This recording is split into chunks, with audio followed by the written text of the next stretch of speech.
dear ones. This is Reverend Ruth on Starry Bar with Angel Healing Ministries, and we're still in Lido Beach, but this time we are at the Passive Nature Center, the Nature Trail. Passive Nature Trail here in Lido Beach. You're going to hear a lot of cars in the background because I'm pretty close to the road, and I was out with one of my friends too. We went to Marvell for ice cream. Really good ice cream, by the way. It's the best custard I ever had in this whole entire world. So the cars are out there. I'm going to probably, do a couple of videos here while the weather holds. Hopefully it won't. But what I specifically want to talk about is something that I experienced today. If you look behind me, by the way, you probably see, if you really, really look behind me, there is an osprey nest in the back. And you have to really bring it close to see what it is. And the osprey are being very affectionate with us. And it's with each other, and it's a really beautiful thing to see. But this is Reverend Ruth on Starry Bar with Angel Healing Ministries. And before we go any further, we are dealing with a little bit of rain here and there. I bought my umbrella to be on the safe side just in case. And let's see. Oh yeah, I also like to say hello to everybody, and I also like to use my mission statement that we share here. Our mission is to guide you on your path to find God, while we support you with love and light, and show you how important truth and faith are on your path back to God. And show you how important truth and faith are on your path back to God. And it's basically, I was reminded of something today, and I really wanted to share this message with you. And as you can see, I've got my little friends back there, all the way in the back. Sorry, you can't really see too well because it's pretty far. I didn't want to go too far, but I'm going to see how far I can get before it rains. But anyway, going back to truth and faith. Truth and faith are very important in life, my friends. It's very, very important. And what I was reminded of today was something that I saw in the Daily Word, was a story about, it was called Dishing Out Love. And I'm not going to read the whole story. You're going to have to look at the Daily Word for August 1st before you read August 1st to see it. But it basically is about this cat Muggs who was abused, and the mother takes care of the strays all the time. And what happens, the daughter, the mother was specifically going to be late, I guess, that day, and she asked her daughter to feed Muggs. And what happened, her daughter was rushing for work to get to work. So what happened, her daughter basically, did a quick thing, fed the cat the right food and everything, and just fed him and just said, okay, I hope you have a good day and stuff, and then left. And as she was getting ready to leave, she noticed he didn't touch the food in his dish. So that was concerning to her. So she wasn't sure what was going on. But what happened, she had to go, and then as she was leaving, the Muggs gave her this real sad look on his face that, I don't know what that he was upset about something, but she didn't have time to spend, so she left and went to this winter work. And when she came back hours later, Muggs was still in the same place, no touching his food, not at all. And she couldn't understand what exactly happened because Muggs didn't eat. So her mom happened to come home that day and basically came home, and she asked her mom, I don't know what happened, Mom. He hasn't taken a bite or eaten anything at all. Remember I told you this cat was abused. And he hasn't touched a bite to eat at all, so I'm not sure what's going on. So the mother says to her, did you pet him on the head after you fed him? And did you spend time with him? No, she goes, that explains it, she says. Muggs likes, after you feed Muggs, what he likes the most is to be pat on the head. So now he knows he deserves the food. And that's why he didn't eat it. So I'll demonstrate. So the mother basically pets him. And what happens, he eats every single bite. Daughter says, lesson learned, I won't do it again. So that's basically reminded me, and I thought it was a beautiful story. It made me tear up. I thought it was a beautiful story. Like I said, you have to go to the Daily Word for August and July and August to find it. And it's right before August 1st. And it's really a great story. It's something that reminded me of something called the 5 Love Languages, which I'm going to do a little mini series on this week. But we're talking about love and affection today. Love and affection is important in life because without love and affection, there's nothing that can, you don't feel like you're worthy. You don't seem like it doesn't seem important or anything like that. But when But with love and affection, when you show a certain amount of love, my friends, to one another, and this is not only to your significant other, but it's also to friends and family members, things like that. And it's important. And then, of course, the affection with the love is important. As we know, we spoke about love a while ago, and there are many forms of love. But this is practicing it regularly. And it's very important for pets as well to have that love and that affection. Because if they don't get it, like Muggs, who didn't feel worthy of eating because he didn't get pet after he was fed. He was given the food, and he got so used to not being, he didn't like it, he just felt like he didn't deserve to eat. But he was so happy afterwards.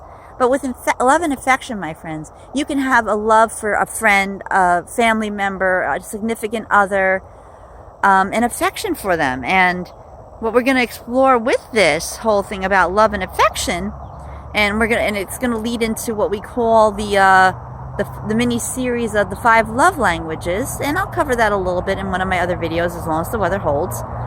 And it's just really important. If we don't share that or show someone that there are people out there that they feel they don't get it, they don't get the love that they need, then they feel like they're not worthy.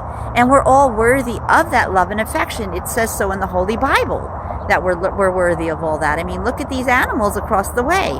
And by the way, ospreys, I do believe ospreys and snowy owls do mate for life, by the way. But no matter who you are, we need that. We need that extra addition, that extra feeling of I'm worth it. I deserve it kind of feeling. And sometimes with life, when it gets so busy, we forget to do certain things, and the person that really needs it, even though you don't think it's nothing, may affect them to no end, my friends. So we need to change it up. Show a little bit of love and affection. It doesn't have to be romantic love, like a hug or, words of affirmation, which we'll talk about, which is one of the love languages.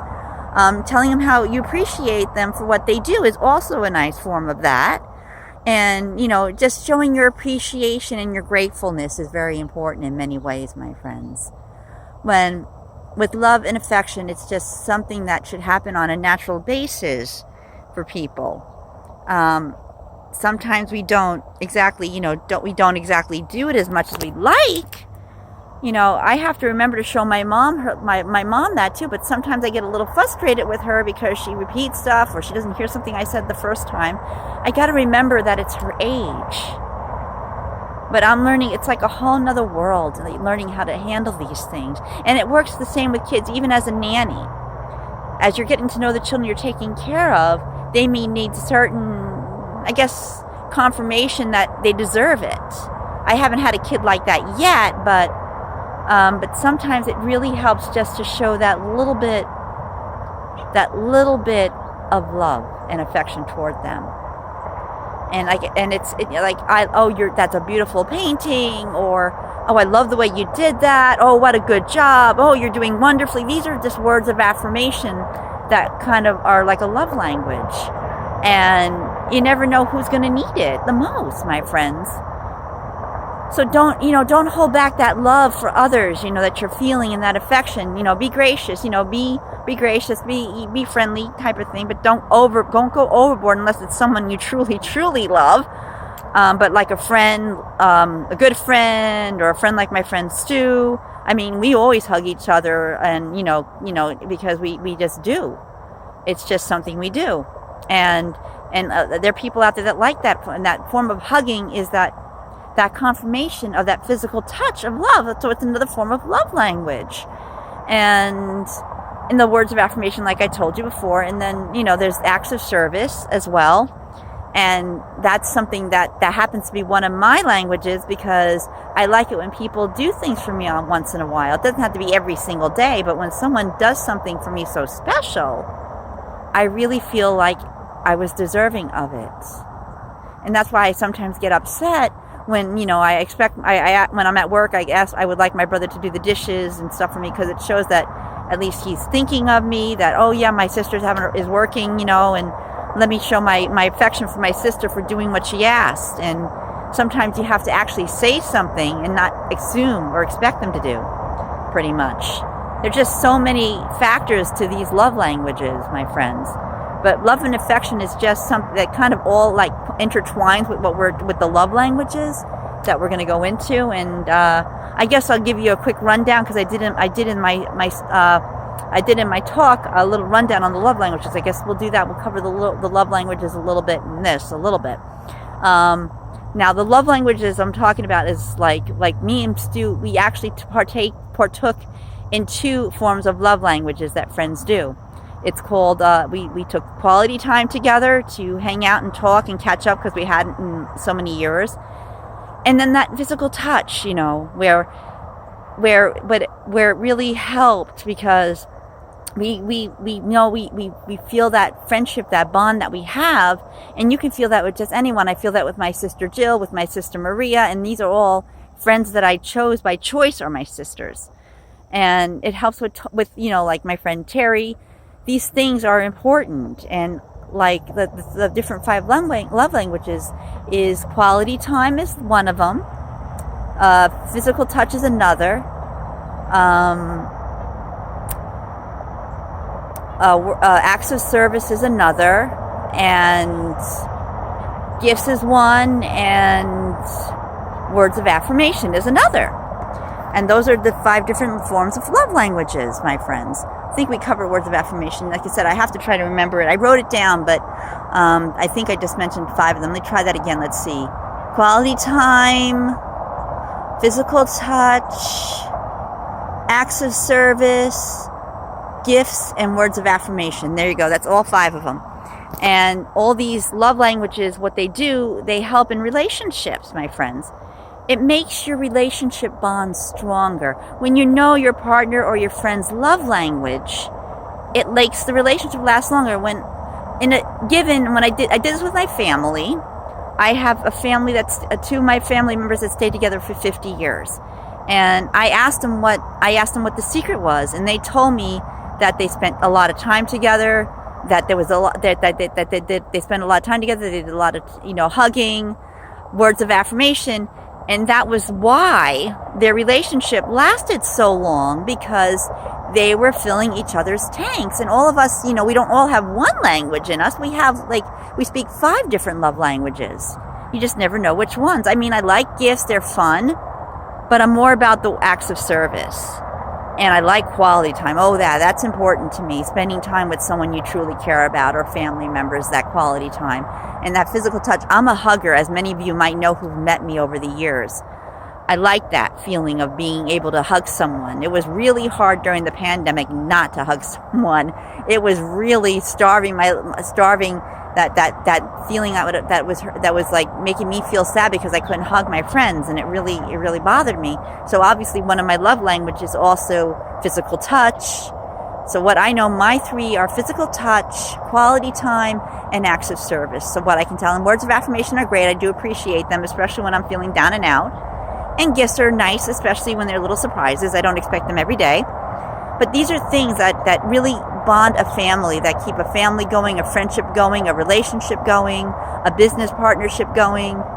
And it's really important. And I plan to, with this mini series, I plan to go into detail with each and every one. I'm going to try and do it 5 straight days of video, if it's either inside or outside, because it is going to be a hot one, another heat wave-ish coming up this week. This just happens to be one of the better days with a little bit of rain. But all of them intertwine together, and they lead up to this love and affection. And my friends, don't starve your family. Don't starve your friends, your family members. Don't starve your loved one. Don't allow that. Find out what that love language is. There is a book it's called The 5 Love Languages. I don't know who it's by, but it's good. But when you understand a person's love language, my friend, you have a better chance of a successful relationship, be it friendship, relationship. You can improve family connections, things like that. You can improve co-worker partnerships, that kind of stuff. Just learn it, and there'll be another mini series we'll talk about later on in life. I don't want to throw them all at you at once, but right now my focus is about love and affection, and I gave you a little bit of a background on the 5 love languages. But my friends, when you have the time, and you should do it every day, even if you have a pet, show that love, show that affection to them. Let them know that they matter. Because the more we show that you care and that we matter, they matter to us, the better things will be, my friends. And it's just really an important part of life to do that, my friends. So don't hold back.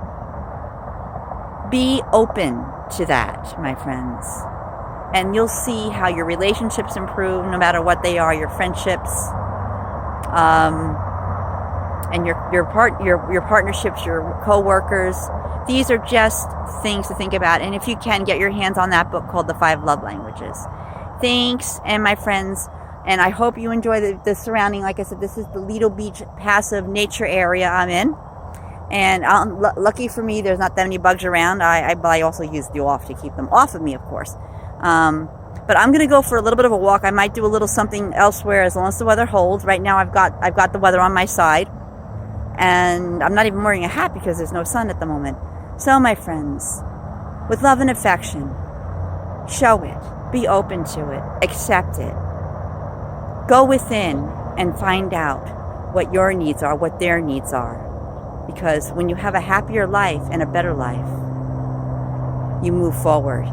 You motivate. You go forward. You continue. And you go further and further than you ever expect. Thanks. We love you. Namaste. And if you like this video, please click the like button and subscribe. Thanks. We love you. Namaste. And have a wonderful day. And we'll talk to you real soon. Bye.